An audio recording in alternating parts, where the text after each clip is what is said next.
Good morning India. कभी हमने सोचा नहीं था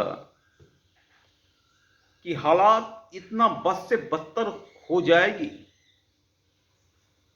भारत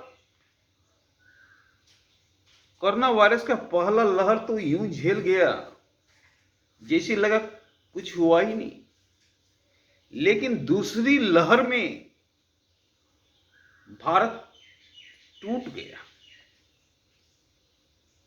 कल का आंकड़ा चौंकाने वाला है।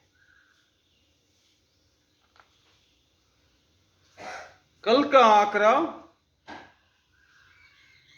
2,44,000 कोरोना पॉजिटिव पाया गया और ये आंकड़ा ऐसे बढ़ रहा है जैसे लग रहा है कि आफत दस्तक दे रहा है। और इस तरह से अगर आंकड़ा बढ़ते जाएगा तो जनसंख्या की दृष्टि से ना तो मेरे पास हॉस्पिटल है और ना बेड है और ना डॉक्टर है।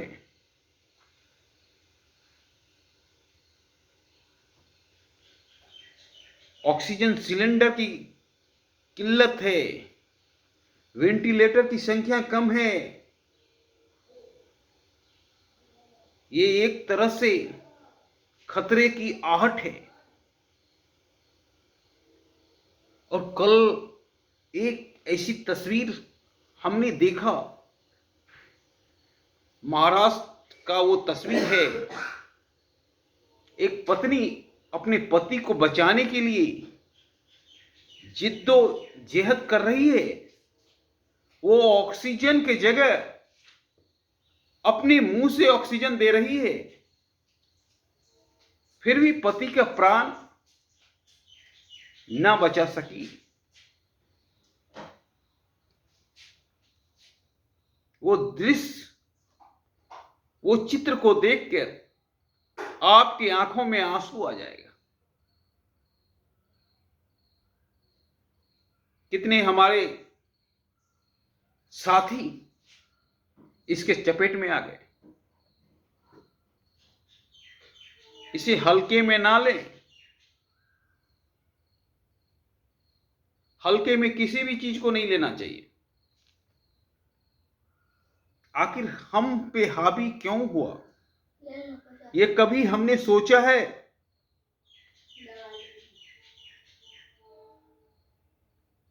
क्योंकि हम निश्चिंत थे, हम अपने काम में मग्न थे और एक तरफ से खतरा आहट दे रही थी, फिर भी हम समय पे जगे नहीं और जिसका परिणाम स्वरूप ये विकराल रूप देखने को मिला। हमने सब भगवान भरोसे छोड़ दिया।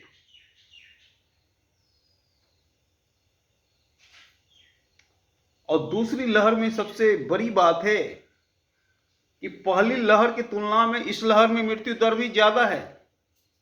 सरकारी आंकड़े कुछ भी कहता हो, लेकिन जमीनी हकीकत यही है। और ये वायरस 3 दिन के अंदर ही फेफड़े में जगह बना लेती है।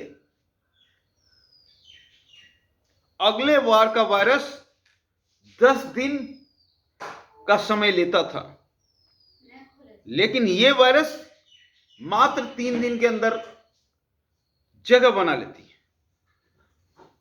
और इसलिए इसमें मृत्यु दर सबसे अधिक है। ऐसी बात नहीं है कि इससे बचा नहीं जा सकता है। अगर हम अलर्ट रहें तो इससे बच सकते हैं। और बचने का सिर्फ यही एक तरीका है,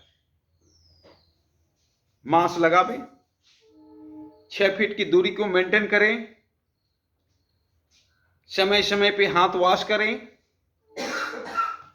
किसी को भी बिना मास्क के घर में प्रवेश ना करने दें। कोई भी गेस्ट भी आवे तो 6 फीट की दूरी बनाए रखें और उनके लिए अलग से कुर्सी की व्यवस्था करें। और किसी भी व्यक्ति में अगर सिम्टम थोड़ा सा भी है तो वो अपने आप को अलग कर लें, एक रूम में आइसोलेट कर लें। तो ये बचने के कुछ तरीके हैं। और जहां भी आप बैठें, क्रॉस लाइट के दरमियान बैठें, सारे दरवाजे खिड़की खोल दें ताकि अगर वायरस रूम में आए भी तो खिड़की देके निकल जाए और धूप में वो जाते ही खत्म हो जाएगा। और अपने शरीर के इम्यूनिटी सिस्टम को बनाए रखने के लिए आप दूध में हल्दी देके पी सकते हैं, दूध में 2 कली लहसुन उबाल के पी सकते हैं, काली मिर्च का प्रयोग कर सकते हैं, अदरक वाली चाय का प्रयोग कर सकते हैं। बस इतना सा काम कीजिए, आपको कोरोना छू नहीं सकेगा। और ये आपकी समझदारी ही राष्ट्र को बचाएगा, इसका कोई और समाधान है ही नहीं। अगर हम प्रत्येक नागरिक ये ठान लें कि कोरोना हमको छुएगा नहीं तो राष्ट्र बच सकता है। क्योंकि प्रत्येक नागरिक से एक राष्ट्र का निर्माण होता है।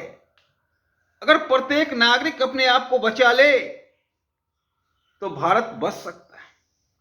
इस त्राही से,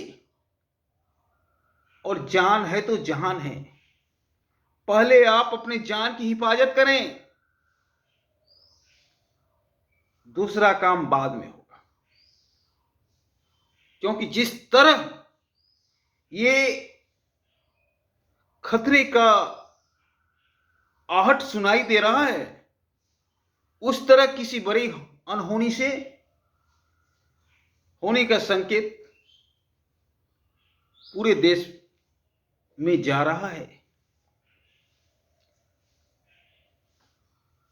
फिर भी हमारी सरकार हर कोशिश कर रही है, हर संभव कोशिश कर रही है कि किसी भी तरह हम प्रत्येक नागरिक को सेव कर सकें। आप हमारे सरकार का हेल्प कीजिए, आप अपने आप का हेल्प कीजिए।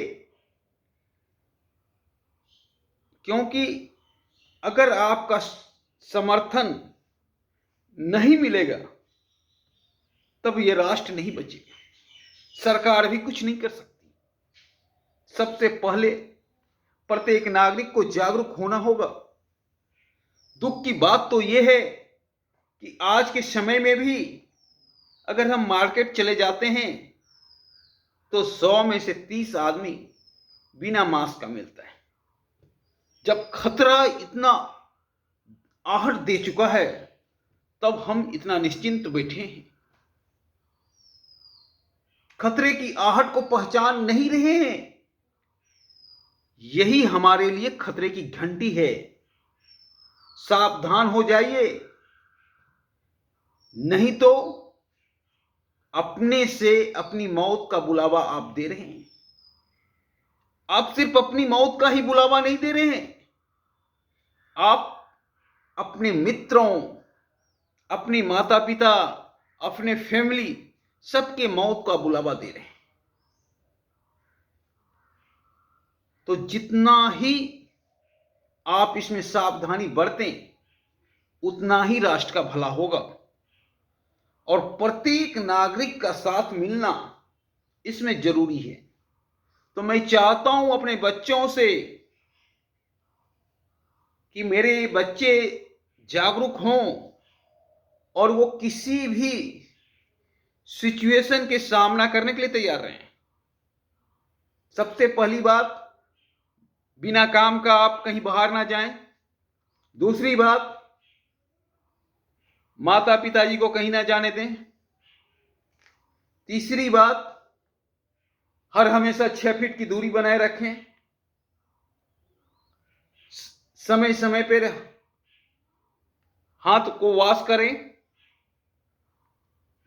और चौबीसों घंटे मास्क का प्रयोग करें, क्योंकि खतरे की घंटी सुनाई दे रही है, खतरे का आहट दस्तक दे रही है। इससे अगर सावधानी ना रखा जाए तो दुर्घटना घट सकती है। धन्यवाद।